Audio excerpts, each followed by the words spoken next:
Sentire Media. Ciao a tutti and welcome to Venice Talks, a podcast series dedicated to Venice in Italy. I'm your host, Monica Cesarato, a Venetian food and travel blogger. Join me as I share my insider knowledge to help you explore Venice at 360 degrees.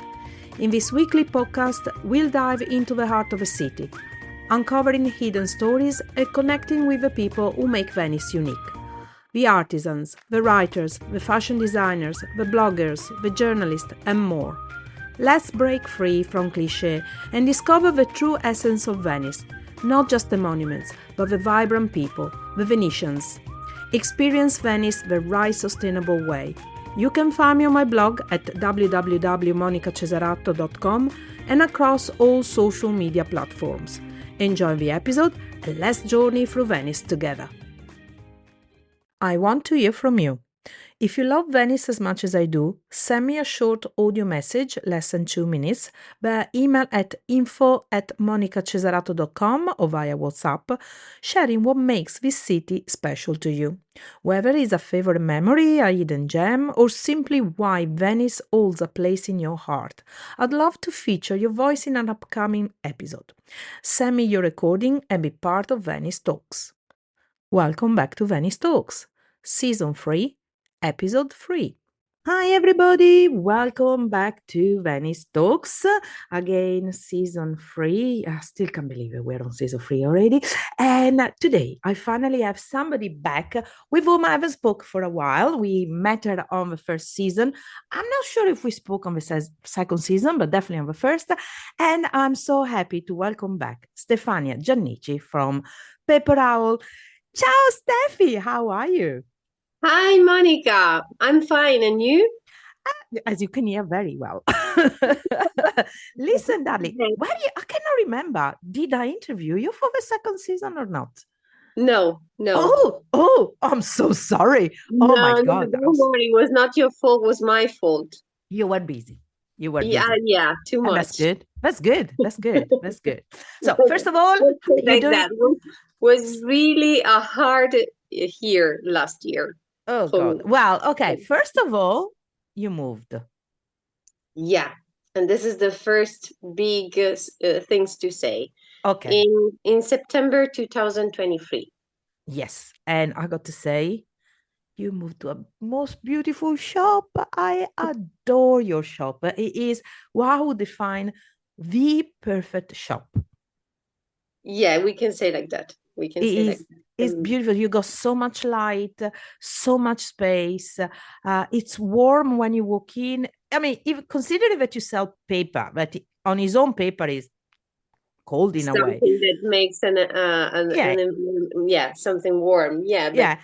But it's a warm place. That's all how I can define your shop. Warm. Sorry, I know it's a bit restrictive, but so how do you find even new location?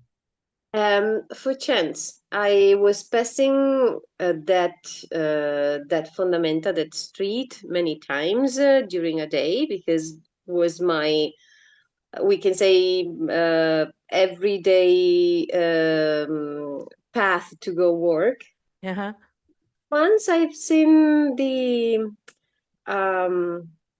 announcement on the shop that was free. Mm-hmm. And I've decided this is the place. Mm. It was a decision. I mean, immediate. Okay, hard. Yeah. Okay. Yeah, I like those sort of decisions. They're like usually the life-changing decisions, are they? Generally. I think this kind of decision put everything in order.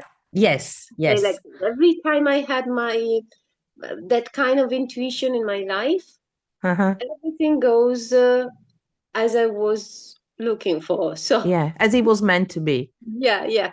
Okay. So let's remind everybody, you have this beautiful shop. You are specialized in, let's say, the world of paper. Okay. Yeah. Because as I said in the other episode, give her a tiny little bit of paper. She will make you a car. You can do anything with paper. I think you should divorce your husband and make yourself a husband made of paper. No, we adore No, your no. husband. He's gorgeous. Yeah, he's gorgeous. So I can't, Yeah, but okay. I can try to reproduce him also in paper. This is definitely what I can try to. You can rent him out. They have double, and it's better. They can do double work, so it's Okay. better. Right. Listen, let's start with a proper interview. Okay. So in the other episode that I ask everybody to go and listen to is one of the first episodes on season 1. I've actually introduced Stefania. We spoke in length about her work. So she works with paper. She's been doing this for tens of years. 11th year. How many? 11th year. Wow. Okay. Yeah. Now, in this world that is so more and more focused on sustainability and Mhm. avoiding deforestation, how do you ensure your paper products are eco-friendly? How hard is it? I have to tell you that it's not that hard. Hmm. Well, because the paper that I principal principal use is the washi paper. Mm-hmm. The washi paper is produced with barks, with fibers Mm-hmm. that comes from shrubs that are Mm. renewable.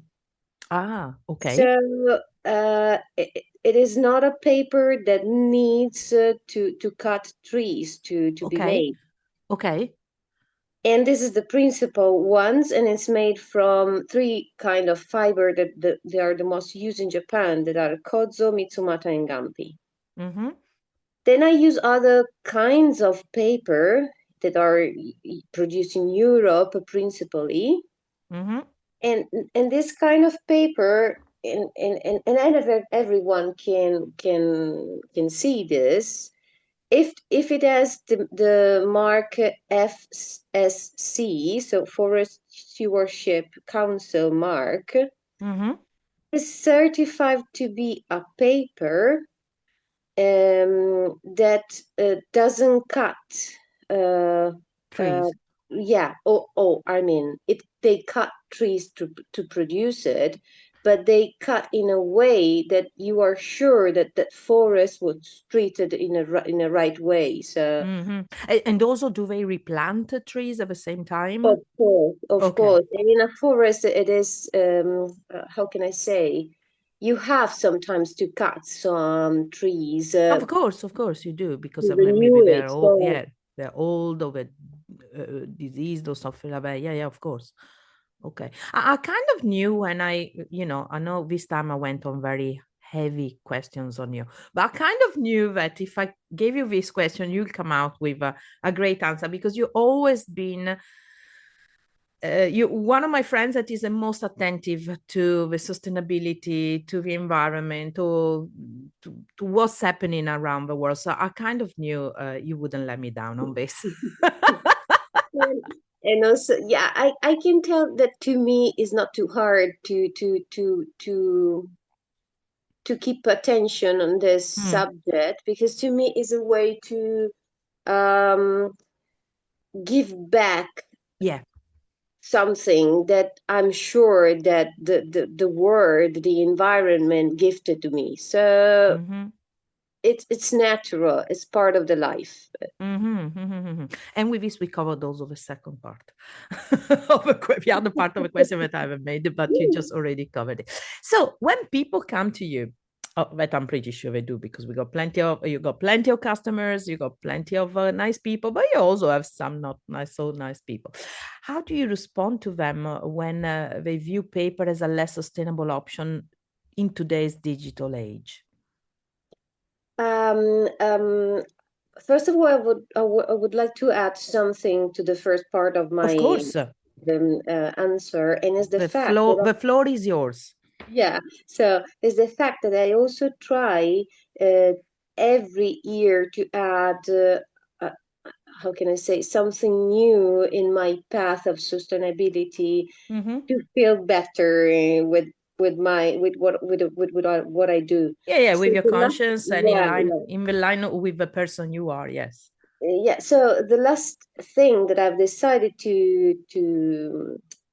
to reach is this one, uh, to have an energy supplier that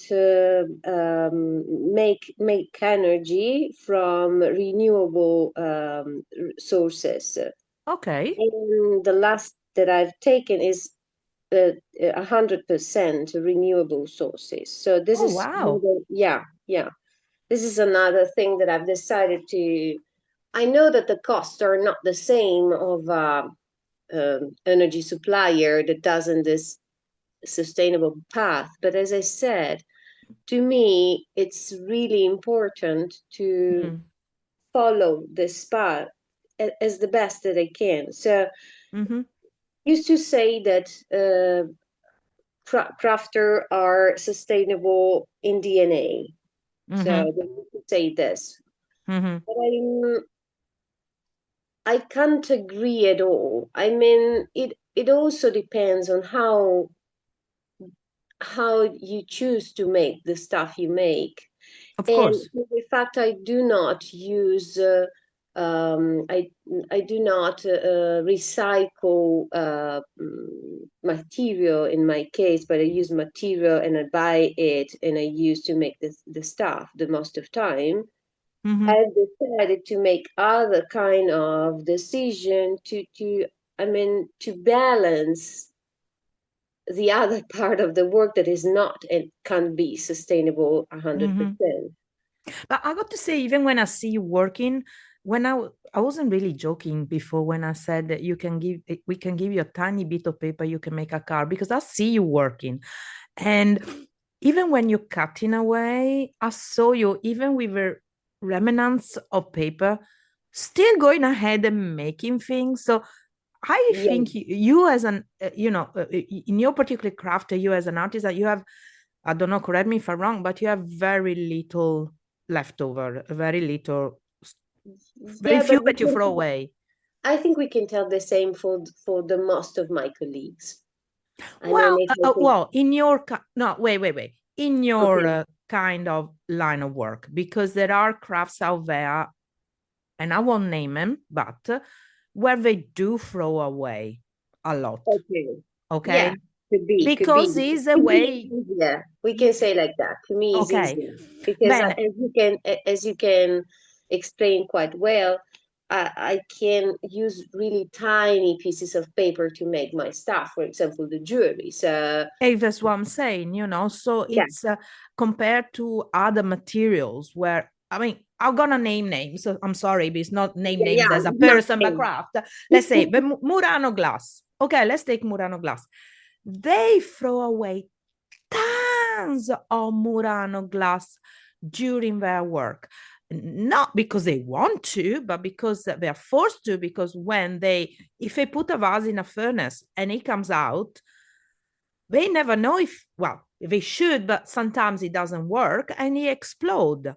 Of That course, goes in the trash and multiply for each master, multiply for each shop. Now, it's true that I've interviewed the people that actually recycle this kind of material, but it's a new thing. Until 5, 6 years ago, nobody was recycling that kind of glass because it cannot be recycled. So, in a way, you are, let's say, nearly 100%, are you?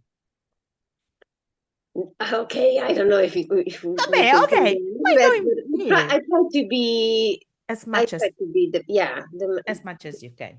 yeah yeah. Listen, you moved to the new shop and you also started, you already were doing it, but I think you really specialized in this on made to order service. As in, you customize products. Can you tell me more about this and, the process and what kind of things people ask you to create? Um, so customization is something to which my customer are now quite useful. I mean, they come to customize the most of time stuff like boxes, for example. Mm-hmm. And of course, to me, this is we can say it is the essence of art and craft. I mean, you go to a crafter, you go to an artisan, and you're looking for something special. And the most of time, you're looking for something special, also for the use, not Mm. only for the aesthetic part. Mm-hmm. So, for example, for the box's function, the function of a box is something that is inside the object. Mm-hmm. I mean, so for example, we can speak about the customized jewelry box. Mm-hmm. Um, Which I proudly own one. Thank you. and for example, one of the last customer I remember, she came to customize a jewelry box, was a customer that um, she is a collector of pins. Okay. And so she has a huge collection of pins. I mean, more than 1,000 or 2,000, I don't know. Uh-huh. Every time she comes again, she asks me for a new box because she never left. Yeah. Okay. and and I've started to make with her a kind of bag that was thought for her, and after it becomes a model in my shop, and was a Mm-hmm. box with inside a lot of trays, Uh-huh. one on the other, and the Mm-hmm. last one is the top of the box to close everything. I like that. Yeah, Oh, that it's, would be great for my collection of earrings. I got about 100 now, we so can talk about this. we can talk about this. Yeah. When I come back from Korea, we can definitely talk about because I'll probably come back with another 100 pair of earrings. Okay. And I would like to see the most of them. So, Yeah, oh, yeah, of course, of course, of course. so um, it function really easy. They come to me, they ask me for something, and I start to to to know more about their necessities, what they want, also the aesthetic part, of course. And so the thing, I think the trick behind this is the fact that they have to trust me. Yes, So we I need, do. yeah. So I need to listen their necessity, their wants, but they Mm-hmm. have to understand on the other side, because sometimes it's quite clear, sometimes not so clear. That they have to trust the um The the artisan. idea I have about Yeah. an option. Because of course sometimes they they think that I can do something, and it's Mm. not really the best way to make something. Yeah, So, yeah, yeah. I remember this because years ago, I remember a friend of ours asked you to make, do you remember something to put, what was it called? It was like a disc, do you remember, to put on the table? And mhm. we having this conversation that it should be also heavy enough to hold something. And I remember you went, for us, it was, oh, can you just make it with this paper? You would go like, no, girls, it needs to be like this, it needs to be like that. And it was very interesting because the people, in our mind, we go like, it's okay. Can you just do it? And you go like automatically, no, wait. The technical part, the logical part, the practical part, well, you are the artisan at the end. The people should trust you, shouldn't they?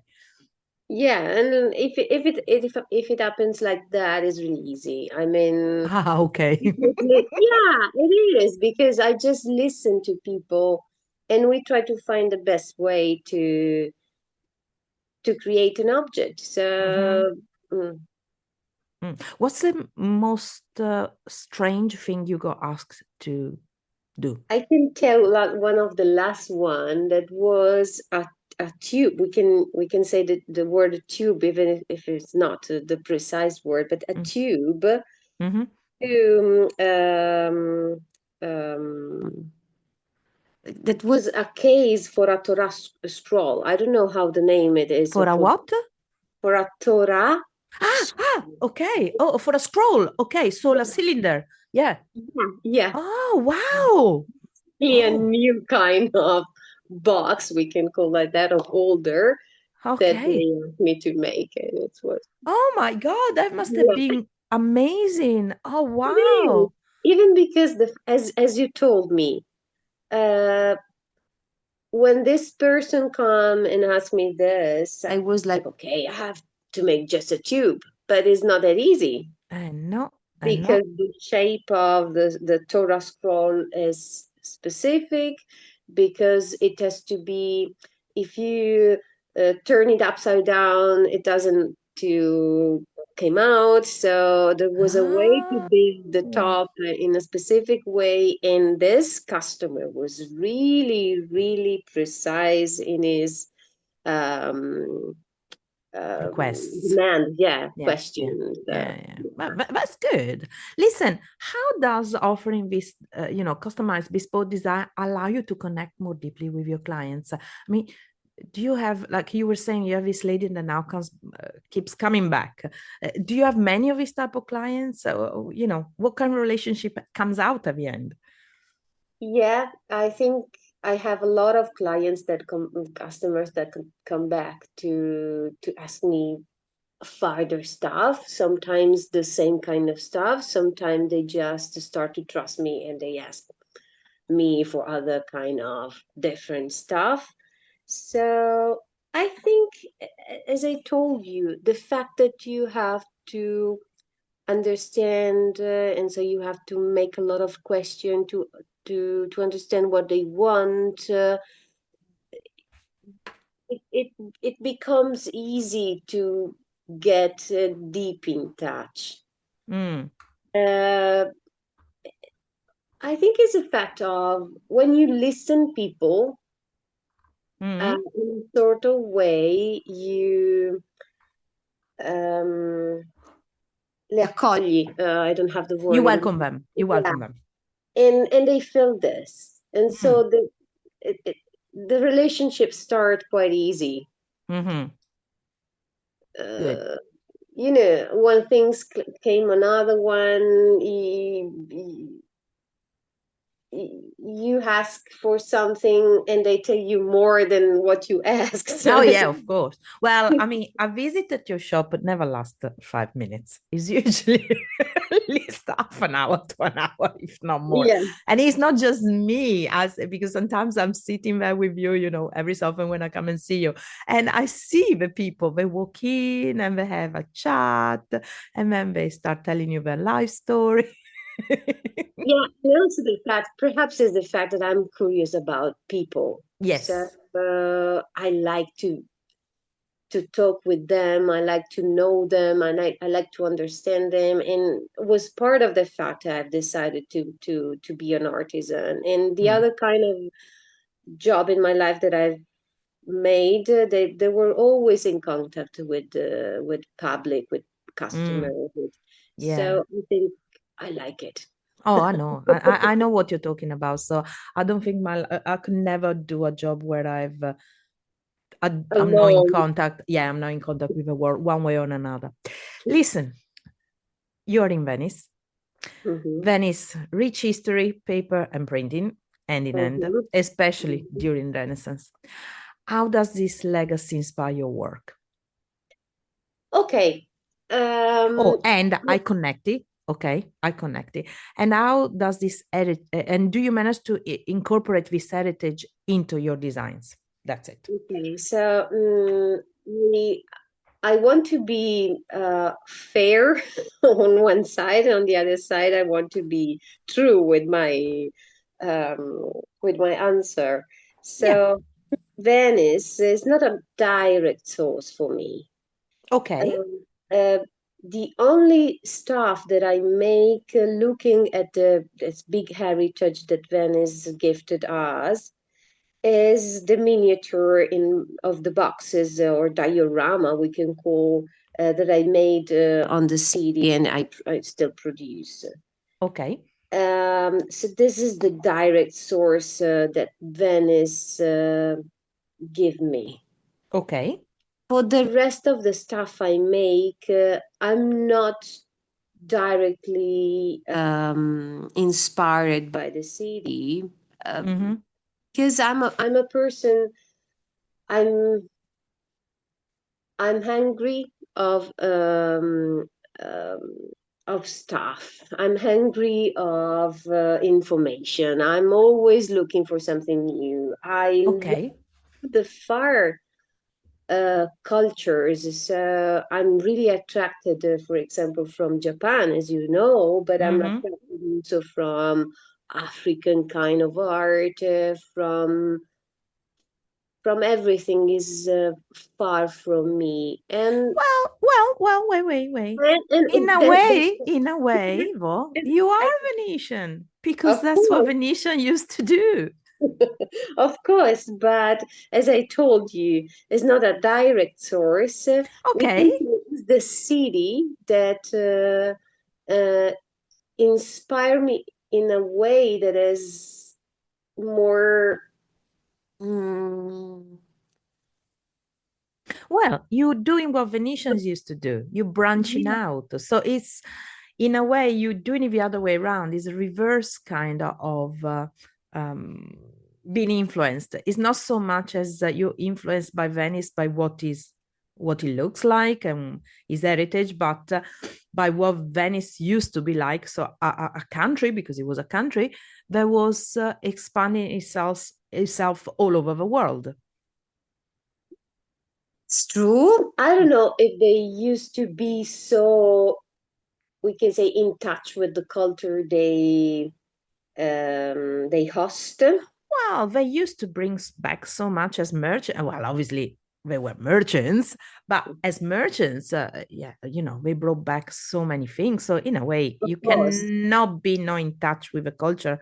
I mean, you can be as cold and as merchant as you want, but you still kind of understand how important it is to bring back something to your country. Otherwise, you wouldn't bring it back. of course, but I mean, not in a way. I don't know if they were so curious and they want to change their own habits. Ah, in that sense, you mean. Well, Yeah. but you have to remember also, we had also so many foreign merchants coming here. So I don't know. I think, come on, let's give it for the Venetians for once. Okay, I'm Poor sorry. people, go on. And from this conversation, guys, outside, the listeners can understand that me and Stefania are not born in Venice, We but are we not, work, but we but work with Venice. we have But changed.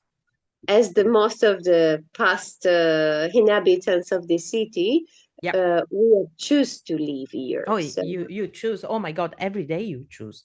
Every yeah. day, because your life is not exactly easy in Venice. Listen, darling, what inspired you to start Paperoowl, and what keeps your passion for paper alive? Okay. The first inspiration was a sort of intuition, we can say. So it was a period of my life. I was working in a theater in that time, so my job was I was responsible of the administrative Mhm. staff in the theater. Pretty boring. Yeah, Mhm. a little. Well, for somebody like you, I'm pretty sure it was boring. Yeah, but and it was not just boring. In that time, I was quite annoyed by my job, Mhm. because the relationship inside this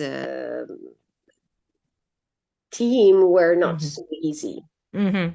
And so I was going back to my passion, I mean origami passion, Mhm. in that time. It was to me a sort of relaxing time after the job. I know could sound a little bit scary, Mhm. But but you were younger, younger. so in that time I was looking for every new day. I was looking for a new inspiration, a new stuff to make with the origami technique. And I found this module that is named Sonobe module. That is the module that I use now to make uh, my iconic kind of earrings, the one with the hexaedron that you Mhm. know. And I saw this module that was just I mean, a piece of paper folded. Mm-hmm. And I told myself, but this is perfect to make jewelry. Mm. I want to make jewelry for myself with this module. So it started for we can say to cover a need that was mine, and Mm-hmm. also the fact that I was not so satisfied with the metal kind of jewelry, so stuff like gold and Mm-hmm. kind. And I was looking for something new, but I don't like plastic. I don't like other kind of materials, and so I found paper was perfect to cover my. Mm-hmm. Mm-hmm. And you went from there and you did the jump. Yeah, and I did the jump, but I was not alone at the first. I mean, it was my first intuition, but after, uh, people start to ask for the same stuff. Mm. And so this was the second intuition. And then I had a couple of friends of my parents that decided to give me a possibility inside their shop to show my stuff inside their shop and to sell it. And Mm-hmm. this is the third intuition, of course, because when you start to have a feedback from the market, Mm. good feedback, you start to think, okay, there's something here. I Yeah. can develop something. So it goes Mm. like that. Your parents must have been so proud. They are. Scared but proud. Well, I now don't proud. know. At the beginning, scared, I think.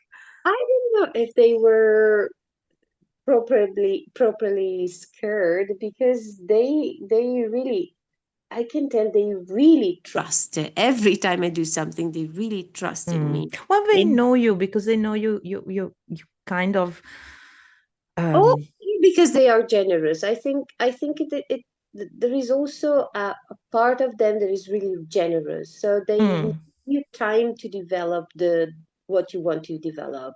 Oh, And I have to thanks a lot them for this. mm. Well, they raised you in a nice way. Listen, what advice would you give to some aspiring artisan that want to have a work with paper or other traditional materials in not just in Venice, but in general in the world today? Um,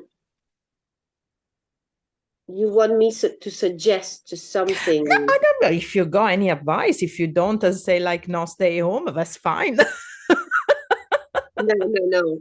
I mean, um, I don't have a recipe, a straight recipe to give to people who wants to make the same kind of job. Hmm. But I think if they are moved by passion, Mm, if they are bring to experiment a lot and they like to experiment, so they are not afraid to be wrong in their life, because hmm.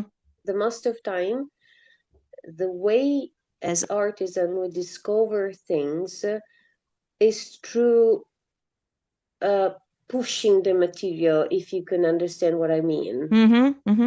Trial and error until you get it perfect. Yeah.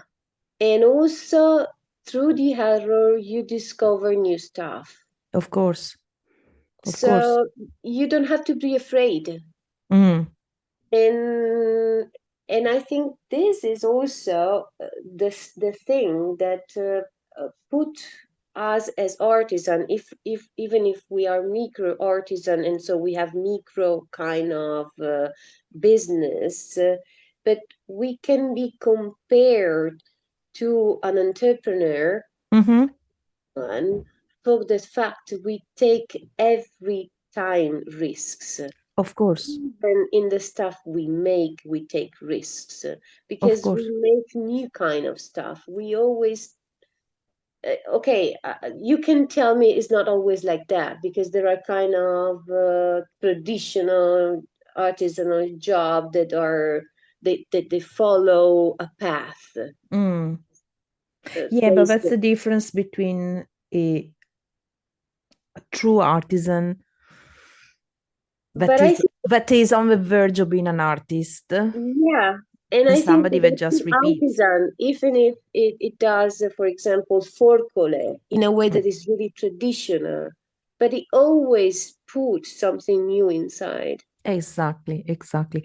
Listen, what are the challenges that an artisan like you faces in a city like Venice?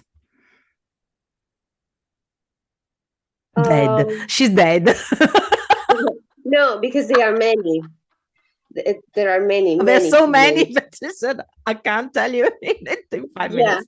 So, the first one is the fact that this city is full of tourism. And Mm-hmm. it seems a way to complain, this one, but it's not. Mm-hmm. Because, of course, I live with tourism. Yeah. But the way people decided to visit the city and the way they decided to be prepared or not when they come the first time could be tricky or not tricky for us.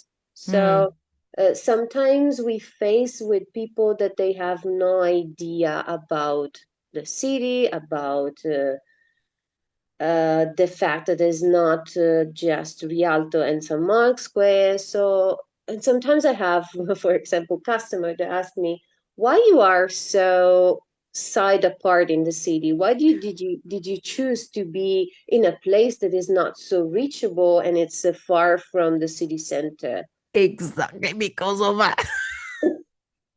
Because I've choose to be in a side and for two reasons. And the first is sustainability. Yeah, Uh, we can't be all of us in St. Mark's Square, exactly. and I think it's St. Mark's Square. Even if all of us we are not there, it's so full of botteghe and shops and restaurants that you can't see anything when you go there.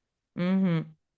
There is so much um, rumore di fondo. Oh, the background noise. Yeah, that you can't see the stuff, and Yeah, sometimes they're beautiful stuff. yeah, They are inside everything else. yeah. So um, it's Let's not say a easy. shop like yours needs to be in a quiet place. That's what I was trying to say before. It's your shop is not really a shop. It's like an alcove. Is you walk in and the lights and the space is you're now in Venice in a way because your shop is so spacious that is so unlike most of shops in Venice. Yeah, but on the so you have to. There are two paths so you can decide to be really in evidence, and this could be a good thing, a really Well, good from the thing. point of view of selling, Mm-hmm. but that's But on the other the side, merchant, that's the merchant looking at things. yeah, but on the other side, to be in that crowded path could also be something difficult for you, that you have to, for example, to be concentrated on what you are making the most of Yes, time, because of we are course, always making something. of course, We and you never, will end up having so many people walking into the shop and just simply walking out because all they come and do is just look and out, look and out, yeah, look and yeah, out, could be, distracting. yeah. Exactly, and yeah. It's, you So, did it. I think but you it's did not great.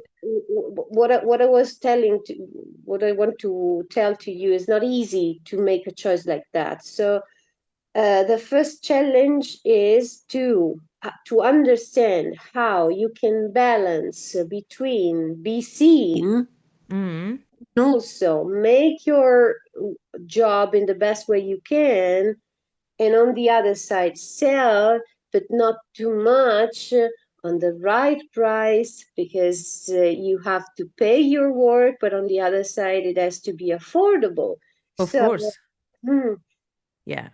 And for Yeah. example, on the prices, I can tell that uh, the first time I started to make my jewelry pieces, for example, I was choosing to sell them with prices that were too low at the really beginning.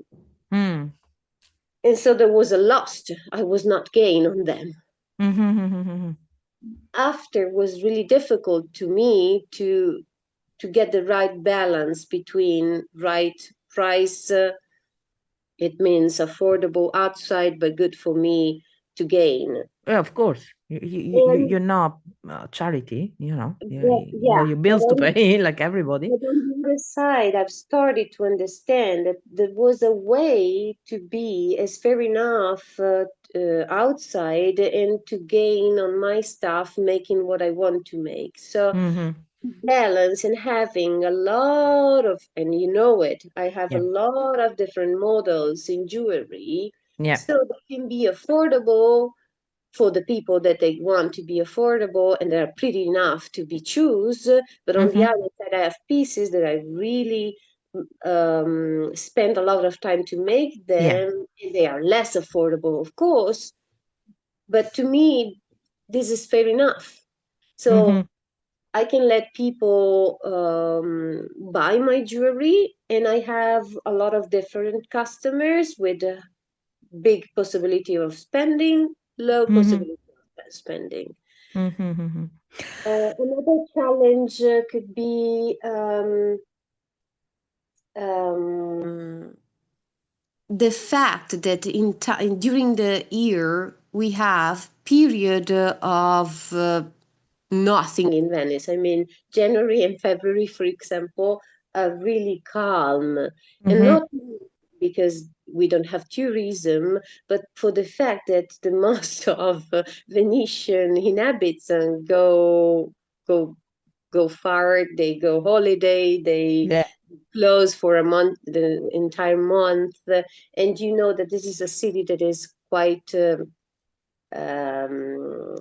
It is losing inhabitants year after year, and Mm-hmm. so this could be also challenging.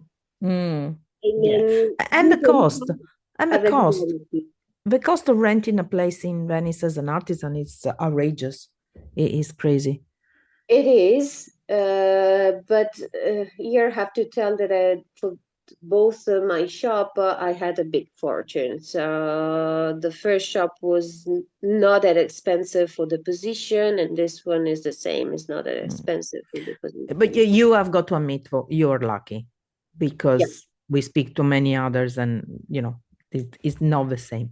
Yeah, Anyway, and I have to tell you Steph, that the last time during the COVID, for example, the most of my colleagues never had any discount on the rent exactly, time, and exactly. I had. So I know, sometimes I you know. have fortune, and I'm glad And to be as fortunate. I know. Listen, Steffi, I know you got to go and open the shop, so I'm gonna let you go now. Can we remind everybody where they can find you online, please? Yeah, so www.paperowl.com. If you want, I can spell it. Now it's okay. I'll put you on the Yeah. on the But I really credits and need stuff. people that And where can paper they owl, find you? paper Sorry? owl, paper owl is written with double O. Double O. And where can they find you on social medias? On Instagram and on Facebook with the same name at Paper Owl with the double O. Mhm. And yeah, I'm also on TikTok, but I'm not so Oh, you're on there. TikTok. Okay. Oh, yeah, it's true. It's true. Every so often I saw you. You make whenever you remember to make them, but you make really fun videos. I got to say, your videos are always so interesting. In fact, I'm gonna have to actually employ you to do my videos. No, please, I have enough things Now, to do. yours, I got to say, you bring your paper to life with your videos. I mean, Sometimes I try. as I said, I repeat, But you you know why? You know what? why I do like that kind of video. I know that is sometimes they are not so okay. Sometimes I have to tell. that is better when I do other kind of video. I mean, for example, I show myself working. Oh They yeah, well that's classical. Everybody loves people. We yeah, are an era of self-liking kind of. yeah. Everybody But I have to tell, I voyeurs. do not renounce to make that kind of video in which I try to make paper be alive. Adore. Yeah, because I have a passion for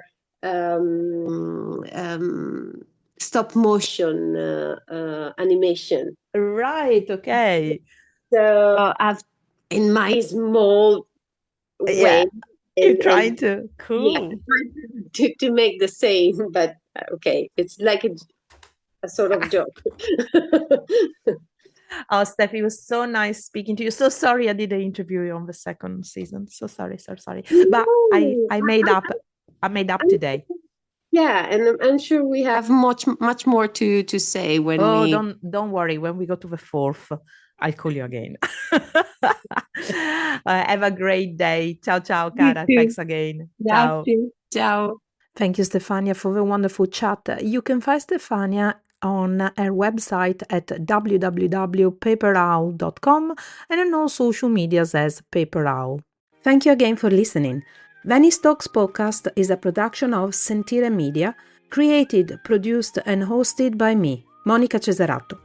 Follow Venice Talks wherever you get your podcast, and if you want to book a food tour or a cooking experience with me, you can find me over at www.monicacesarato.com and on all social medias with the handle at Monica Cesarato, where you can follow my adventures around Venice. And don't forget, if you love this episode, please rate it and leave a review. It's very much appreciated.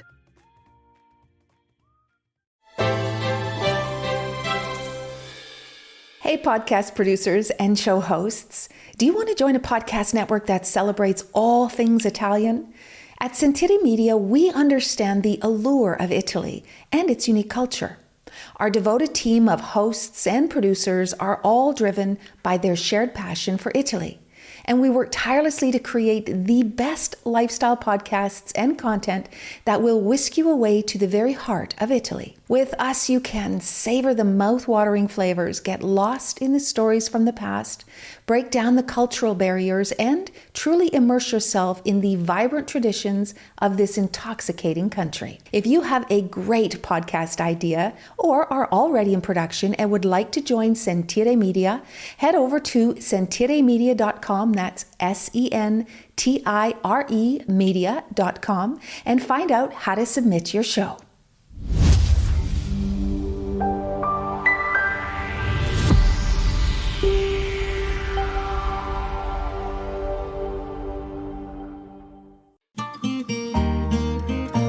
Sentire Media.